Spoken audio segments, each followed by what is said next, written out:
ఇక్కడ మత్స్యకారులు. నేను అందరికీ మీకు ఒక మాట చెప్పాలి. మనకు సుదీర్ఘమైన తీర ప్రాంతం ఉంది, అది మన బలం.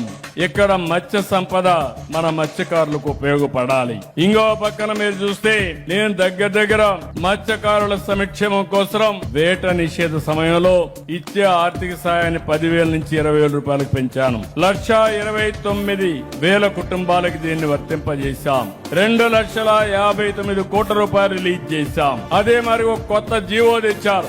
ఎవరైతే చెరువుల్లో మత్స్యకారులు చేపలు పెట్టుకుంటే దాన్ని క్యాన్సిల్ చేసి వేరే వాళ్ళకి ఇస్తే దాన్ని వస్తానే క్యాన్సిల్ చేసి మళ్ళా మత్స్యకారులకే ఇచ్చాను. ఇది కాకుండా నేను ఒకే ఒక విషయం చెప్తున్నాను.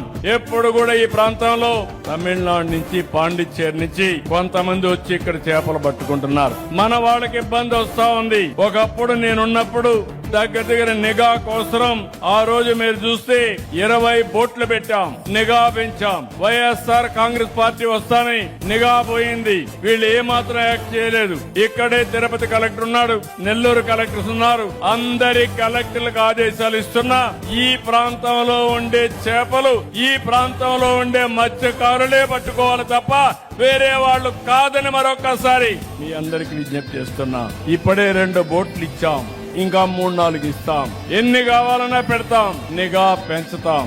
ఈ ప్రాంతానికి ఎవరొచ్చినా అది కరెక్ట్ కాదు. తమిళనాడు ప్రాంతంలో ఆ కొండవాళ్ళు పట్టుకోవాలి, ఈ కొండవాళ్ళు ఇక్కడ పట్టుకోవాలి. అంతేగాని ఈ ప్రాంత మత్స్యకారులకు దెబ్బతగిలే విధంగా ఎవరొచ్చినా ఈ ప్రభుత్వం సహకరించదని చెప్పి కూడా నేను మీకు తెలియజేస్తున్నా. 12 బోట్లు ఇస్తే పూర్తిగా నాశనం చేశారు. ఇప్పుడు మళ్ళా నేను వస్తానే హామీ ఇస్తున్నా. ఎన్ని 4-5 కావాలన్నారు. దానికి 1,50,00,000 అవుతుందన్నారు. అయినా కూడా ఇస్తాం. ఇచ్చి పూర్తిగా మిమ్మల్ని ఆదుకునే బాధ్యత, మిమ్మల్ని ప్రొటెక్ట్ చేసే బాధ్యత నేను తీసుకుంటానని చెప్పి కూడా నేను మీకు తెలియజేస్తున్నా.